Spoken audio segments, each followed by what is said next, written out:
Good evening, ladies and gentlemen, and thank you for joining us this evening. It's an absolute pleasure to welcome you to this discussion as we're joined by two titans in the tech investment industry today. I'm your host, Sia Mausi, and we're in for an enlightening journey into the realm of Solcon Infinity. Today, we have the distinct honor of being joined by Dr. Andile Ngaba, the founder and chairman of Solcon Capital, as well as Solcon Capital CEO Pramod Venkatesh. We couldn't be more thrilled to have him with us today. Thank you, gentlemen, for joining. Thank you. Thank you. Looking forward to it. Okay, so we'll get right into it. First and foremost, Dr. Ngaba, a massive congratulations are in order for the remarkable 20-year milestone and, of course, the journey of Solcon Capital, previously known as Convergence Partners Investment. Now, we're all eager to dive into the exciting world of Solcon Infinity Conference. Could you please paint us a picture of what the last 20 years have been like and what is this extraordinary event has in store for us?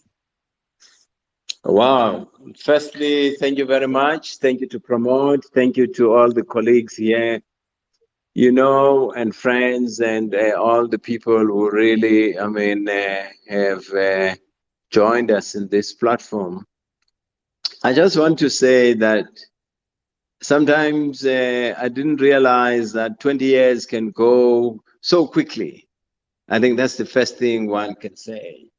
That 20 years almost could be like yesterday. And when all this started. And I think, time is a very interesting phenomenon, in the sense that when you are very busy, you don't see how quickly time goes. So, really for us, as Solcon Capital under the leadership of Pramod here as the CEO, we are all excited about these 20 years.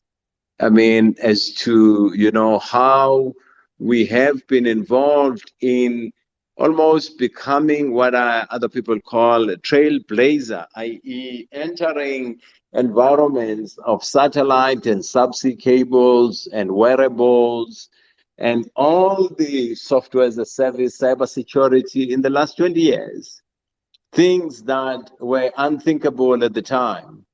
But for me, apart from the 20 years, what is exciting about this event coming is the fact that we are mapping the future and another 20 years coming by looking at space technologies, how space and blockchain will work together, how space and artificial intelligence will work together. For instance, how the future, as we see, of large language models, the future of blockchain or Web3 is going to be our daily life at Solcon Capital. In the last 20 years, satellites and optic fiber, subsea cables, data centers have been part of our fabric. These are things that we talk about every day. We do them, we build them, with our hands and design them with our minds. We have been involved in that on a daily basis. The excitement, it is the unveiling of that 2035 strategy that we will talk about as to where we are going. So I really feel that we are actually in one of the most interesting moments in the life of this business as we cross over this 20-year mark. Let me stop here and hand over back to you and Pramod.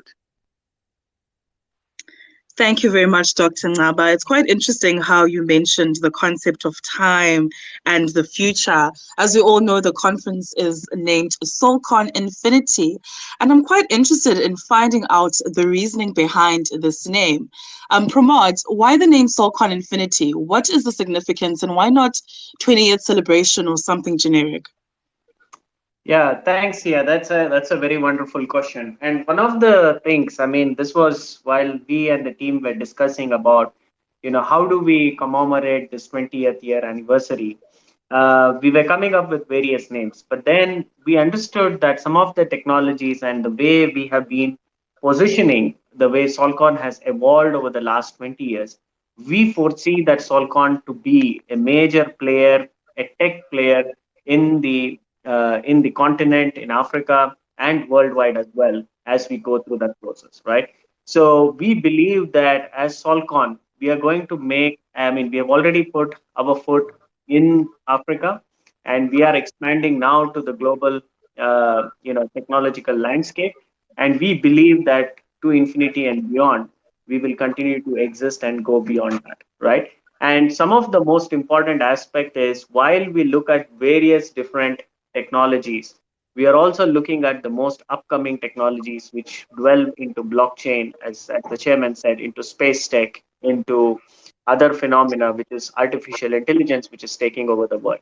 So, in effect, what it starts off as a small stepping stone, these technologies have the ability to propel into the future. So I think that is fundamentally why we started looking and we found this infinity as an apt name.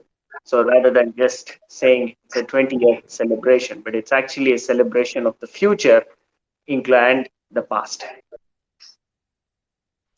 Thank you, Pramod. So, from what I'm gathering, Solcon Infinity isn't your average conference.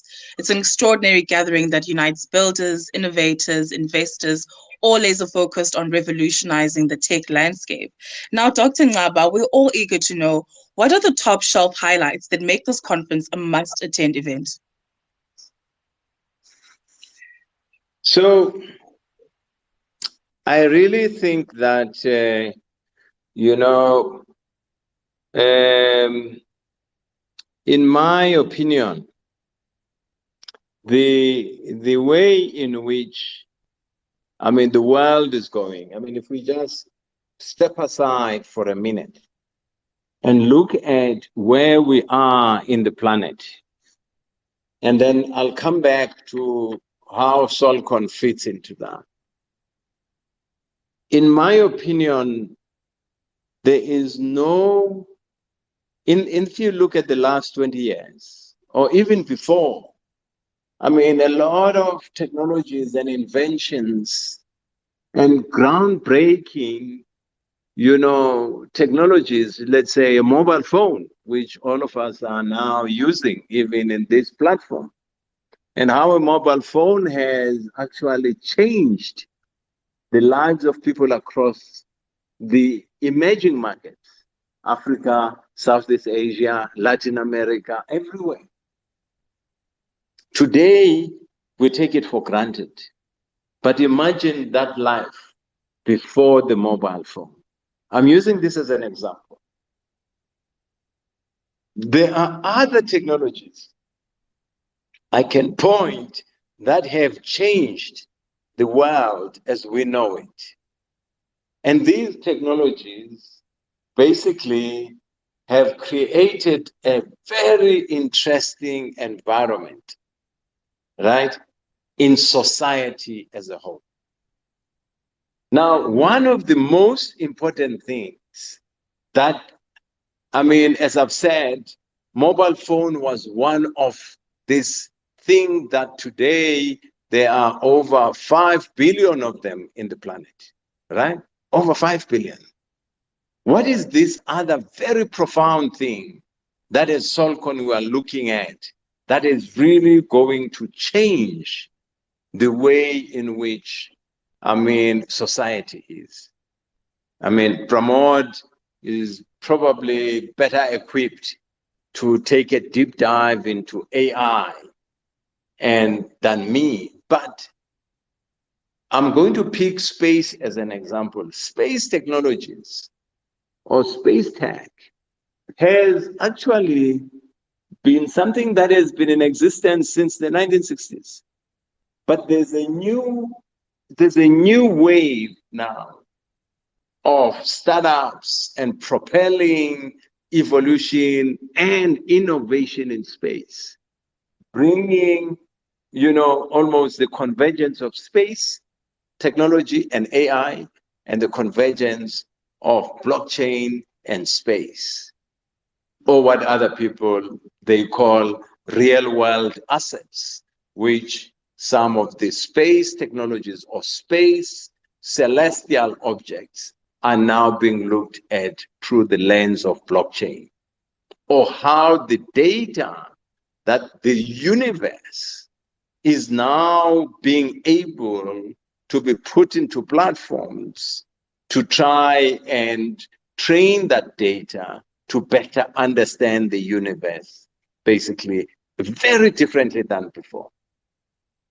So I'm saying the world of today, I was giving an example of a mobile phone. What is exciting for Solcon is the fact that, Pramod and his team and a lot of our tech team, basically, that ability to bring space, AI, and Web3 or blockchain in a single way of looking at the future rather than look at these things as separate. That to me is the most fascinating part. If you draw three rings, one ring is space technology, one ring is Web3 and blockchain, and one ring basically is AI.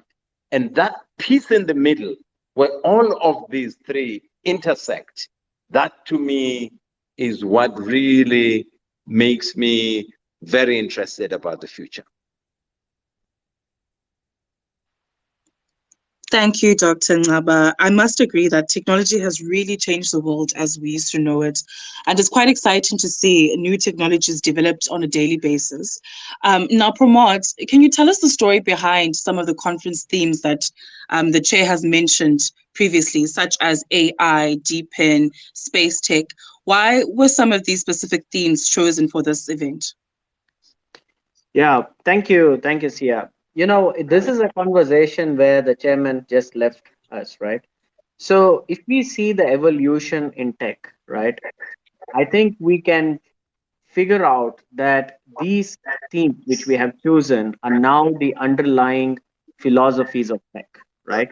I mean, if you just take artificial intelligence, it has actually captured the human mind and spirit, right? I mean, today there isn't any place and any industry where you can actually go and listen and you will not hear the word AI, which is coming from that, right? Every business and enterprise is now adopting AI in different ways, right? So it could be in mining, it could be in insurance, it could be in finance, it could be in various different industries. AI is now being part of it, right? And no one is in a position to question, if you had asked AI, will AI make an impact to an industry like 10 years back, people would have said, maybe. But now you do see that every executive of major enterprises have accepted that AI is going to be part of them, right? So that is one. The second most important aspect is the decentralization, right? I think with the advent of blockchain, what started out as more as a hobbyist conversation initially with mining and all the names which has got, while the cryptocurrency as such itself has not gotten a good name as such. What we have seen, the philosophies behind cryptocurrency, which is basically the decentralization of infrastructure, the decentralization of finance, is slowly picking up, in the world, right? And this is kind of creating various, you know, thoughts in terms of how do you capitalize on basically rather than a centralized body making decisions, how can, like for example, if you look at internet, it's a decentralized body, right? And how do we actually bring this decentralization to finance, right? And you can actually see that being adopted by now, not only by by cryptocurrencies, but even governments are now adopting it as part of basically the decentralized currencies which they are adopting, right? So that they are now can at one point in time you can actually replace these decentralized currencies rather than having paper money with you, right? And similarly, it's actually going into physical infrastructure. And one of the most important thing, if you look at 5G, you are there are companies today where they're able to actually share spectrum, and you will be able to pay them through cryptocurrencies to be able to access those spectrum, right? So this kind of decentralized physical network infrastructure or wireless network infrastructure are creating new paradigms in technology, and it will change the way we consume tech, right? Now, the final option, I mean, while we look at this, is space, right? And interestingly, this is one of the most important areas as we evolve, right? Previously, what used to be, we used to think that space is something which is not accessible. Today is accessible much easier. With advent of SpaceX and some of those things, you are actually able to now get almost 100 Mbps internet at a click of a button, and you're able to access it through satellites, right? And this is causing a huge change in the way industry is adopting space technology in a day-to-day basis. What was once foreseen to be a very expensive way of communication is slowly becoming much more easily accessible, right? So these are the reasons why, as Solcon, as we enter into the new era, we are now exploring these kind of various different themes and how Solcon utilizes these infrastructure, I mean, these technologies to grow and evolve into the future. Thank you, Pramod. I want to go back a little bit, and I think this question I'll pose to both you and Dr. Ngaba. I'm really, really intrigued by space tech, but here's a thought. Can startups and medium-sized enterprises realistically venture into space? I don't know about our audience, but I've always been under the impression that only billionaires and governments had the keys to do so. Can you maybe tell us a little bit about how this is even possible? Go for it, Pramod. Yes, thank you, Andile. So this is extremely, I mean, this is quite an interesting space, right? I mean, that's what I was talking to you about. Um, if you look at the way the evolution of space industry has changed, right? What was once foreseen to be initially just, sponsored by governments, it is now in the hands of private sector, right? I mean, if you look at, for example, SpaceX as one of the first, obviously the innovator behind this, you can see that now there's quite a number of launches which are being done on behalf of NASA by SpaceX, right, which is a private enterprise. Now, obviously, as it goes on, this has already expanded into various different industries as well, right? So, if you see in various countries, there are multiple number of startups which are now being utilizing cutting edge technology to make putting objects into the space much cheaper, right? I mean, one of the company in India called Skyroot, they're actually doing 3D printed rockets, right? Which can actually push a satellite, right, in the low Earth orbit, right? Now, so this kind of changes, what has happened is allowed the startups and medium scale enterprises to now to capitalize on this change, right? I mean, just imagine previously what we thought was internet or cloud computing, where we thought it was quite expensive. Now, cloud computing it is in the hands of everyone because of open source technologies. And what, as Solcon, we believe is where space tech is actually heading. So we are going to be seeing like Open Compute Project and various different things.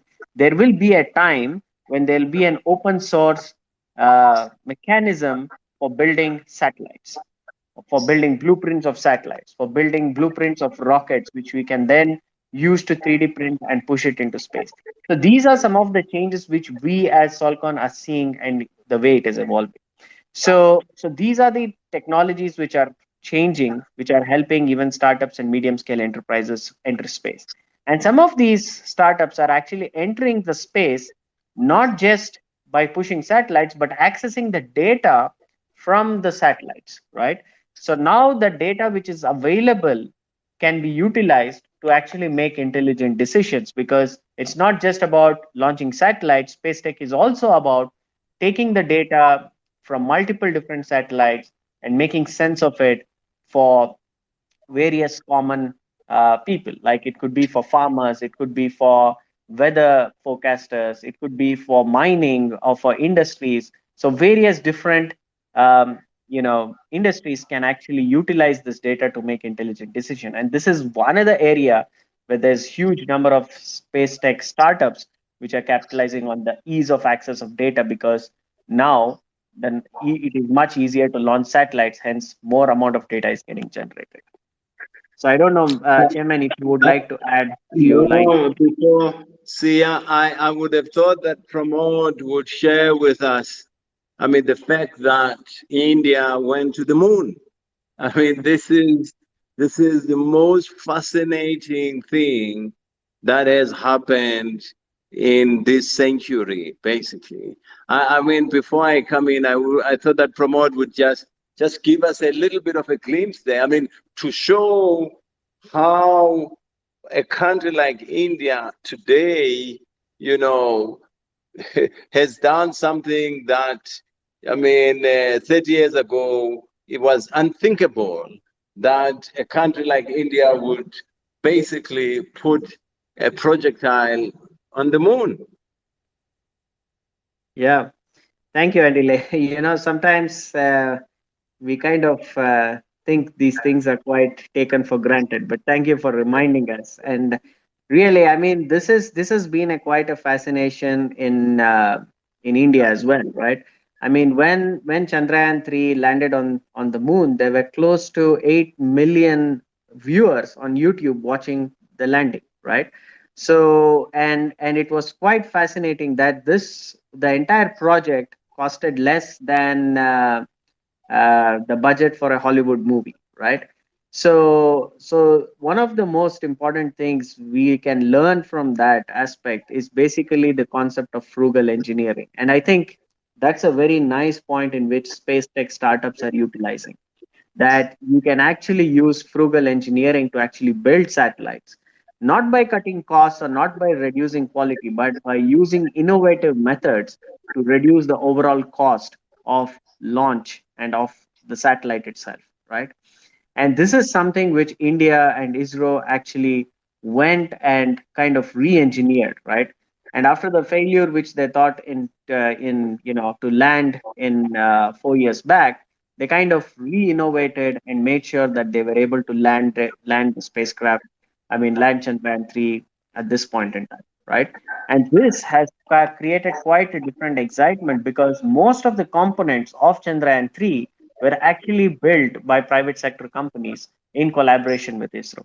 So that also gives the concept of, space tech is not just about just building rockets or the satellites, but there's a whole industry which is now being built in and around the ecosystem of the government organization which actually is involved here.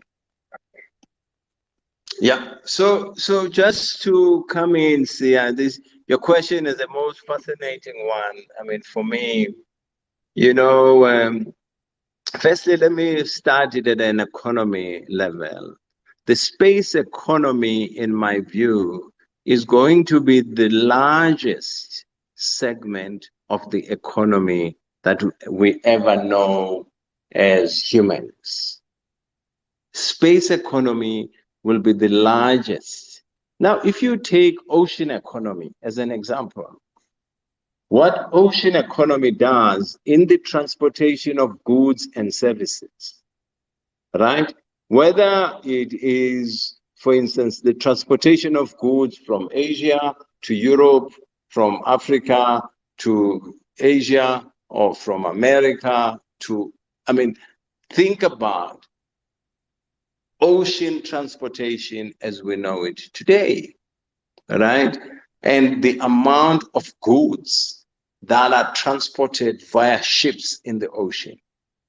Secondly, think about ocean economy as a place whereby, the livelihood of people, i.e., food and all of those things, and medicine.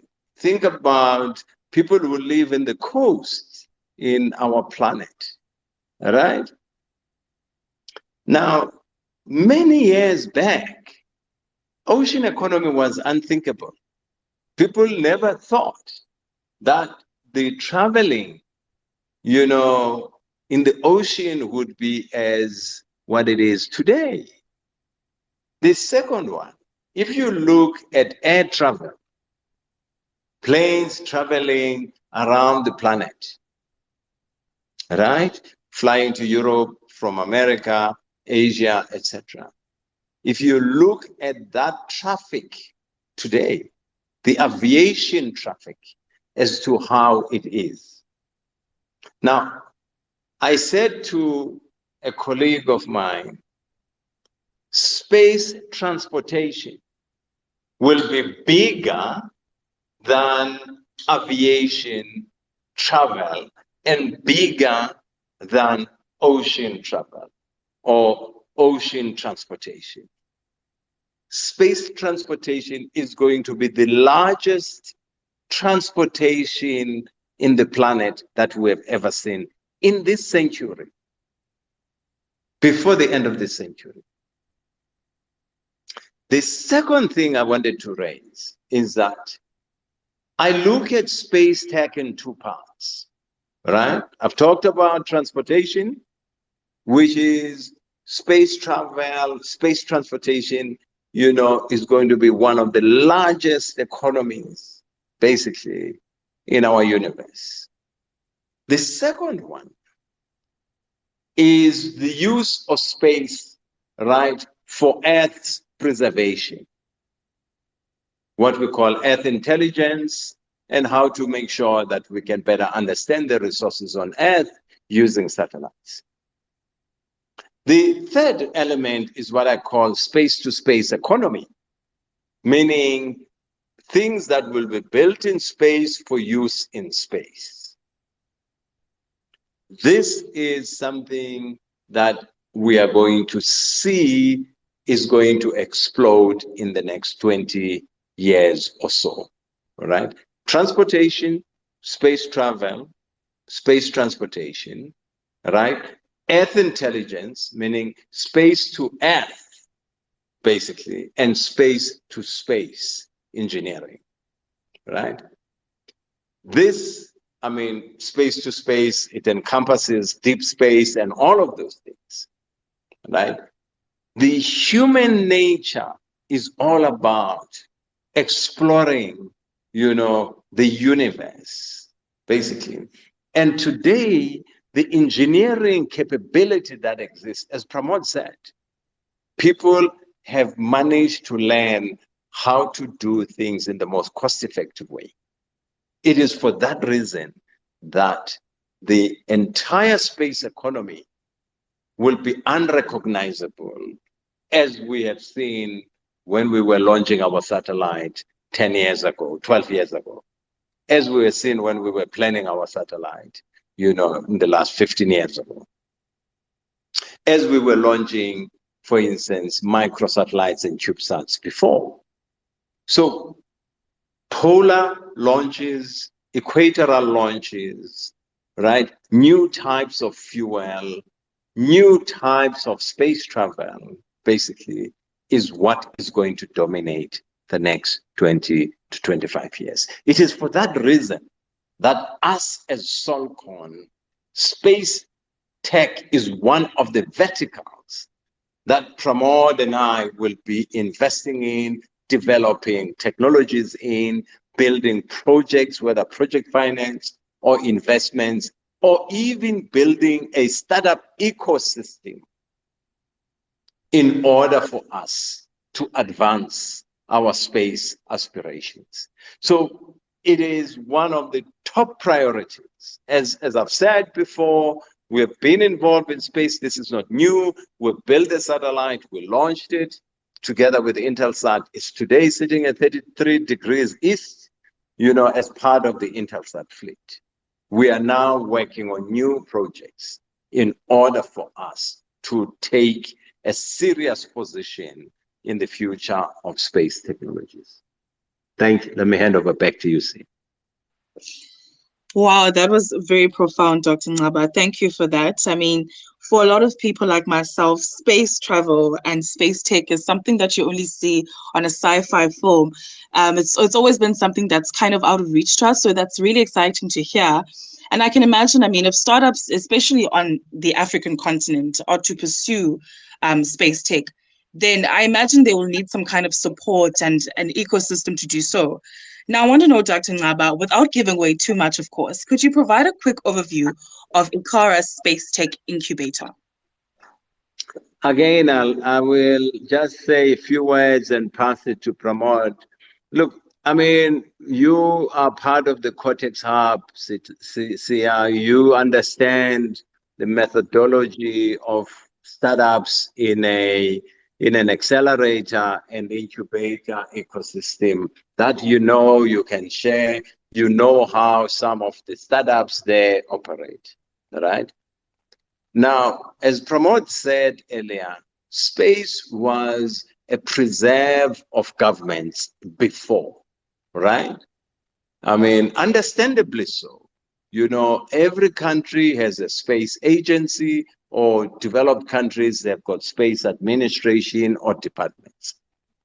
But today, the biggest innovation in the space tech sector is through the startup ecosystem. These are people building, right, satellites, microsatellites, CubeSats, geosatellites, middle Earth orbit satellites, low Earth orbit satellites, high altitude platforms, anything from 100 kilometers to 36,000 kilometers where geostationary orbits are sitting, even what I call deep probes, which basically they now go into intergalaxy, etc. These things are now being built by startups, basically, subsystems, the software in them are being built by startups, right? The critical issue is that it's not complicated to build satellites or space probes. What becomes critical is transportation. We must say thank you to the likes of SpaceX to make that transportation now almost reusable, meaning that you can take as many CubeSats as you want up in space. So what I'm saying is we as Solcon Capital, right, under the leadership of Pramod, and some of you guys who have been with us in the startup ecosystem, we will unveil on the 25th, right, our new initiative of driving basically accelerator, incubator in the startup ecosystem. But we will do this in partnership with other players, which we will all be there and unveil this. But let me hand over to Pramod, as Pramod has an experience of the startup ecosystem in Silicon Valley. It is that experience that he's bringing basically to help us ensure how we bring the venture capital community, the knowledge universities in the entire ecosystem, so that the guys who are doing master's, PhD, postdoc in subsystems, in space technologies, and those who are studying space law, for instance, and those who understand satellite technology, those who understand spectrum systems, those who understand space fuel, it's going to be an ecosystem of all these players in order that they can feed to each other to enhance basically the startup ecosystem in the space environment. Over to you, Pramod. Thank you, Chairman. I think you have covered most of it, but just to touch upon that point, right? One of the most important aspect of an incubator is bringing like-minded individuals together, right? And this is one of the foundational aspect what as Solcon Capital we are doing, right? We understand that space tech is something which is going to capture the future, right? I mean, this is going to be like how AI is today, space tech is how it's going to be in the future. Now, when we want to do that, we need to make sure that there is a perfect opportunity for, as the chairman said, for startup ecosystem, for VCs, for university students, because most of the top ideas comes, I mean, for space tech, and some of these ideas comes through the university program, because they primarily will be research, application research, which will be done by PhD students or master students, which will then can be converted into an actual industry or an actual startup using that idea, right? If you look at AI, right, the biggest reason why AI was able to reach this place was due to the creation of these incubators in Silicon Valley, where once AI, which was typically only reserved to be part of just university research, suddenly became mainstream was because of these incubators which were created in the valley, where you had access to venture capitalist firms which could fund the ideas. I mean, the students who were doing the postgraduate and masters and doctorate were able to then understand the IP which they were building and then utilize the capital which were provided in these incubators to provide them a space to actually launch their startups in that space. Many of the startups which we see today, which are leading in the AI field, started out as in these incubators. So we believe in as Solcon Capital that this will be the first space oriented startup incubator in Africa to allow for these universities, VCs in Africa and globally to be able to access this and be able to utilize this to build successful companies in this ecosystem. Thank you, Pramod. I mean, it's really exciting to see that times are changing and that, a promising shift is happening in the entrepreneurial space. I mean, especially for regions like the Eastern Cape as well, where the entrepreneurial space has been undergoing a transformation and is becoming more fertile for innovation and those startups. And of course, in an evolving landscape, incubators and accelerators play a really, really pivotal role in nurturing and propelling those startups. Now, Pramod, I read your blog on edge computing and satellites. Can you give us examples on how this will help us in our day-to-day activities? Thank you, Sia. I think this is very, very profound, right? See, when you're launching satellites, you're actually launching computers, right? You're actually launching servers into the space, right?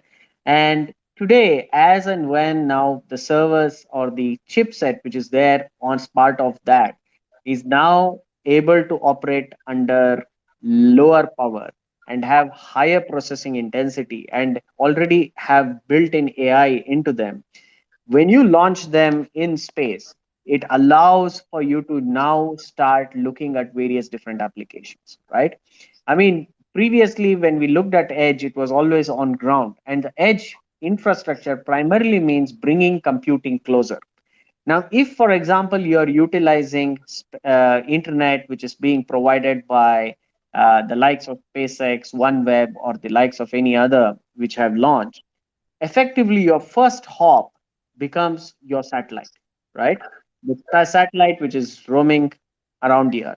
So when you are able to then add, you know, edge computing on top of it, enable with AI, then you are now able to actually create various different industries around it, right? Now, this could be for self-driving cars or for robotics or for AR, VR, effectively anything which reduces the latency rather than making it hop all the way around for it to reach the processing power which it needs, right?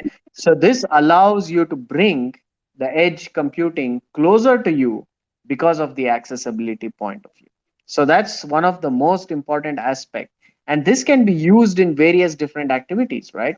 I mean, say for example, if you have access to the data which you are actually analyzing on the satellite, rather than the data being sent back into the collection center and then analyzed in a specific powerful computer, there could be a mechanism where the execution or the analysis is done on the satellite itself and can actually respond back immediately to the end user to give them more information, right? Now this could be during natural emergencies, or due to for example during farming activities, or it could be during mining, or it could be when natural calamity strikes.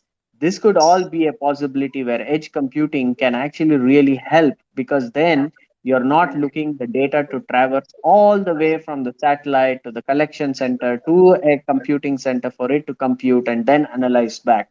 Whereas now you're actually able to push the intelligence closer and closer to the first hop of you from where you can start from.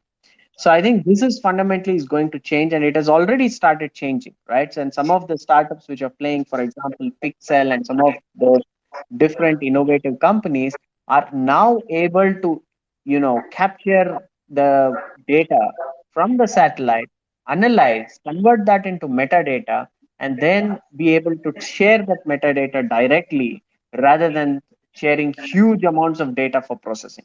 So that allows for better actionable intelligence and changes compared to what was done previously. And this has been utilized for detecting forest fires. This has been utilized in detecting natural calamities. It has been utilized in basically changes in weather patterns. So, all of these action items, which used to take years and months to process, are now can be able to be accessible in milliseconds. So, that's one of the most important reasons.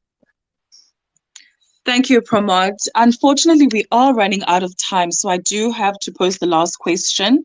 This question is to Dr. Ngaba. To close us off, I spotted a fascinating panel discussion on the program, especially in light of Solcon's 20-year milestone. Could you please share with our audience tonight a little bit on what the panel titled Endurance Pioneers, Tales of Resilience and Lessons for the Future has in store for us?